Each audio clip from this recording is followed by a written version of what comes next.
Lalu entah apa, saya juga nggak ngerti itu Roh Kudus atau apa, saya nggak ngerti sama sekali. Tapi tapi nggak kenceng, nggak kecil, tapi jelas. Suara itu seperti, "Kamu lihat, manusia maaf sedang melakukan kesia-siaan, memutar batu hitam." Saya ketakutan kan dengar suara itu. Apa iya? Ini suara apa? Masa pengumuman di kamar saya pengumumannya aneh. Wajah atau gambar Tuhan Yesus yang ada di poster itu sebenarnya bukan wajah Yesus yang asli. Kenapa para pendebat ini tidak mempersoalkan dari mana asal-usul sejarah munculnya nama Yesus Kristus? Itu debat ilmiah. Saya sering pakai karena saya lihat di masjid banyak orang pemahamannya menengah ke bawah. Saya sering bilang bahasa gamblang, bahasa simple logic. Di zaman Nabi Muhammad saja dari Makkah dan Madinah, Masjidil Haram, Minal Masjidil Aqsa, sampai ke Masjidil Aqsa. Nggak ada foto Nabi Muhammad dalam masjid sampai di Masjid Muhajirin, kota Surabaya. Ada kan? Nggak ada. Foto Nabi Muhammad berkuda, nggak ada. Foto Nabi Muhammad masih bayi, nggak ada. Simple logic, logika sederhana. Karena X-logic itu meninggalkan 3 bekas. Etika, logika, estetika. Assalamualaikum warahmatullahi wabarakatuh. Masih kembali di channel terbaru saya. Terima kasih pada teman-teman masih setia menonton, mendukung, menyaksikan konten dari channel ini. Mudah-mudahan kabar sahabat muslim di sini selalu dalam lindungan Allah Subhanahu wa taala. Amin ya rabbil alamin.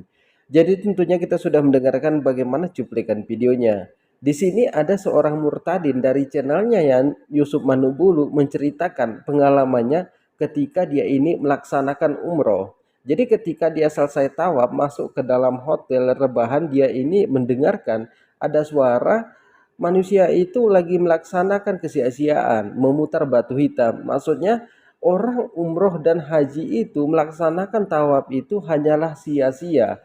Kemudian ada seorang jemaat dari pendeta Esra Soru juga bertanya di sini, apakah wajah Yesus yang populer sekarang ini wajah Yesus yang asli atau tidak? Tapi dari cuplikan kita sudah mendengarkan bahwa itu tidak asli. Tentunya ini sangat bertentangan dengan kesaksian para murtadin. Karena para murtadin itu mengatakan mereka bertemu dan bermimpi dengan Yesus, wajahnya persis seperti yang ada pada gambar. Jadi pembahasannya cukup menarik, jangan kemana-mana dulu, silahkan tonton sampai selesai agar kita tidak gagal paham. Sebelum kita lanjutkan, silahkan dukung channel ini dengan cara tekan tombol subscribe-nya, bunyikan tanda loncengnya, dan silahkan dibagikan videonya. Selamat menyaksikan. Dari Om Ruben katanya di Sabu, mohon dijelaskan Nats 1 Petrus 4 ayat 6, karena saya belum paham maksud dari ayat tersebut. Terima kasih. Ada yang bertanya, apakah gambar Tuhan Yesus yang ada di poster itu benar Yesus atau gambar siapa? Terus kenapa harus ada gambar itu? Sebab ada tertulis, jangan membuat bagimu patung yang menyerupai apapun. Tolong bantu saya untuk memahami hal ini, Pak. Terima kasih. Wajah atau gambar Tuhan Yesus yang ada di poster itu sebenarnya bukan wajah Yesus yang asli. Ingat, waktu itu belum ada kamera atau belum ada foto untuk memotret wajah Tuhan Yesus. Juga tidak ada peninggalan-peninggalan zaman itu yang bisa membuat kita bisa mengetahui wajah Yesus yang sesungguhnya itu bagaimana. Dari pendeta senior aja mengatakan bahwa gambar Yesus yang populer sekarang ini itu hanya sekedar lukisan. Namun di sini kan para murtadin ini selalu mengatakan mereka bermimpi dan bertemu dengan Yesus. Kalau kita tanya seperti apa wajahnya, seperti yang ada pada gambar sekarang ini. Kita lanjutkan. Yang ada itu hanya apa yang disebut sebagai katakombe. Katakombe yang memang tidak dimaksudkan untuk menggambar wajah orang, tapi untuk menggambarkan peristiwa. Jadi misalnya begini ya, Yesus dibaptis oleh Yohanes Pembaptis. Ada gambar itu. Ada gambar itu, tapi gambar itu hanya bertujuan menceritakan peristiwa pembaptisan itu, tapi tidak mempersoalkan wajah Yesus bagaimana, wajah Yohanes Pembaptis bagaimana. Sehingga wajah tidak menjadi masalah. Yang penting peristiwa, sehingga itu digambar kadang-kadang seperti misalnya gambarnya wajahnya menjadi aneh. Kadang-kadang misalnya kita lihat dalam tradisi Jawa misalnya, orang bisa menceritakan sesuatu dengan menggambar dalam bentuk wayang. Nah, kalau orang digambar dalam bentuk wayang, tidak mungkin kan wajah orangnya seperti itu. Nah, katakombe itu seperti itu. Hanya gambar-gambar biasa yang tidak peduli wajahnya macam apa. Yang penting peristiwanya terdokumentasikan. Nah, yang ada ini adalah katakombe-katakombe. Sehingga kita tidak bisa melihat gambar-gambar itu atau katakombe itu, lalu dari situ kita mengatakan wajah Yesus seperti ini. Tidak.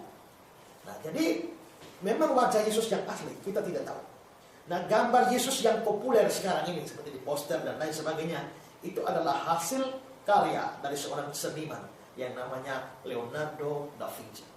Dialah yang menggambar Yesus dengan face Eropa dan digambarkan dengan sangat-sangat lembut karena dia membayangkan pribadi Yesus yang penuh dengan kelembutan, penuh dengan rasa simpati.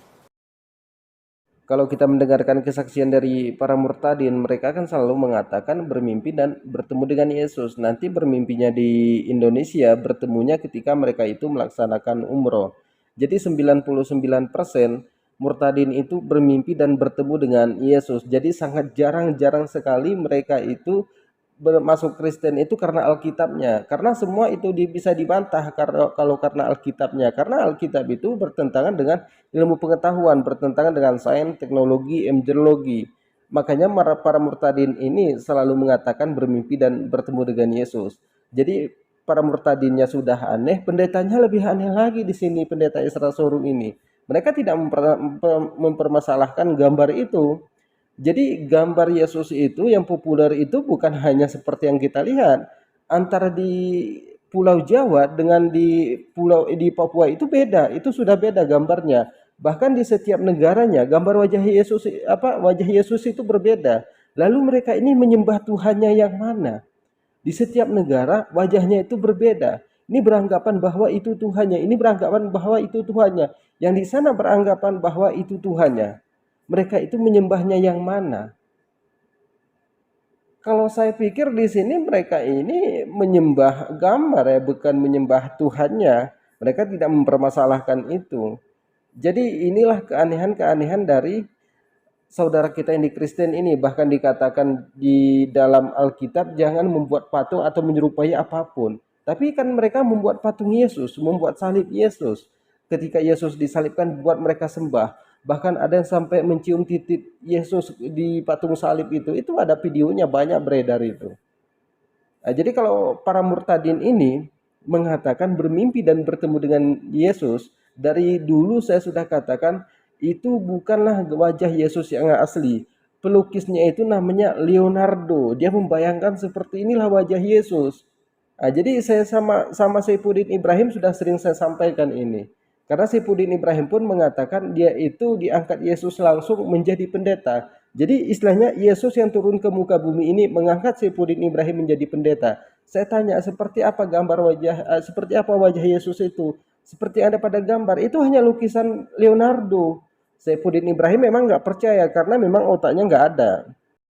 Jadi kepada teman-teman mungkin cukup sekian, silahkan dibagikan videonya. Jangan lupa tekan tombol subscribe-nya. Assalamualaikum warahmatullahi wabarakatuh.